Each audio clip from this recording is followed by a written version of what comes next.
after Anthony's born, that's when the stress at home starts to rise. What I start noticing is we'll have little spats. Neither one of us are very argumentative at home. We don't ever really get into, like, we'll have disagreements obviously, but never really get to arguments. I started noticing that the frequency of those little spats would go up.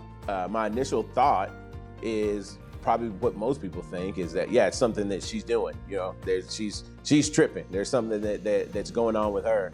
And a lot of the triggers for these spats would come from simple things, just a comment or a question, right? That maybe had to do with my son, or just in general. You know, I'm come down in the morning after I'm watching TV or something like that, and it's like, hey, have you changed this diaper, or hey, have you fed him, or whatever the case is.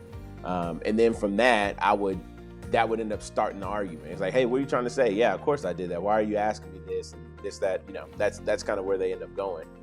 My normal pattern is just to kind of withdraw, just be quiet. Hey, I may feel like I noticed the tone, or there might be something else behind the question that's being asked. But rather than vocalizing that, just be quiet and just, keep it moving.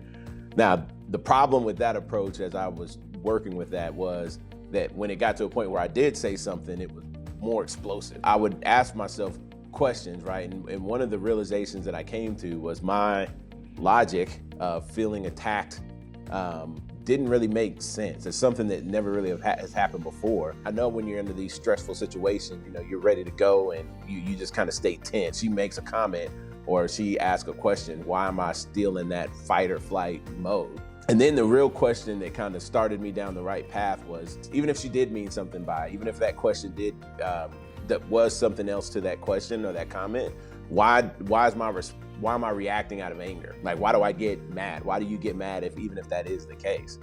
So through diving into that, I realized there's some real insecurities that I have that I needed to address. First and foremost, being a father. My father passed away when I was 5, so I grew up without a father, and I don't know what I'm doing. I'm literally making this thing up as I go. My wife, she's the girl of my dreams. There's some insecurities that come in with that on making sure that I'm able to live up to her expectations, and I'm doing everything that I need to from that front. So after identifying that it was my issue, it's not her issue, and it's my insecurities, I started figuring out, like, what can I go do about it? And it really came down to 2 things.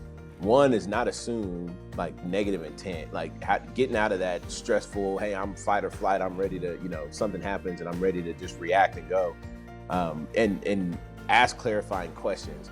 Then the next step, which was crucial, was like identifying when I'm triggered, right? So if there's a question and I feel like there's an alternate meaning behind that, being able to recognize that, and so that I can now change my reaction. Before, what I'm doing is trying to match that energy. Hey, I felt like there was something passive aggressive there, so I'm gonna go in and match that energy. Now, I'm almost waiting for the next time that happens, because I feel like I'm ready to address this.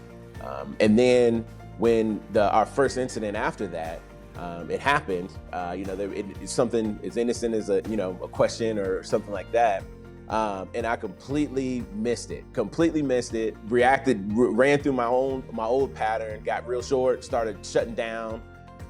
It was just a complete miss. But, the silver lining, or the thing that went well in that, is almost immediately after that interaction, I realized what I did, and I was able to go back, and we would talk about it, and we could work it out and get down to the bottom of it. The next time it came up, then I was good. I recognized that trigger, that feeling, which was a lot harder for me than I thought, just because, me growing up, I never really got asked what I felt, and it was never really a priority. So I don't know those things. So I recognized that trigger while it was going on, and was able to ask the clarifying question, and sometimes just express, like, hey, you said that, it's making me feel like you're meaning this. And she was able to clarify, no, I didn't ask that. When I asked you if you fed Anthony, it's not because I'm saying, hey, I think you're a bad father that you don't know to feed our son. I'm just asking so I know if I need to feed him or not. Oh, okay. No, I haven't yet. And then it's gone. It's as simple as that, right? And there's times I still miss it, but that quick recovery is still there. And I do get it right more often than not, where you ask that question, recognize that feeling and ask that question. And that's something that I continue to explore. It's even stuff that helps me at work with certain situations. If I feel triggered, or I might be in what feels like conflict with somebody, ask that question. Hey, you said this. This is what I'm hearing, or I feel like I've brought this to you and you're dismissive of it, or or don't care about what I'm bringing up.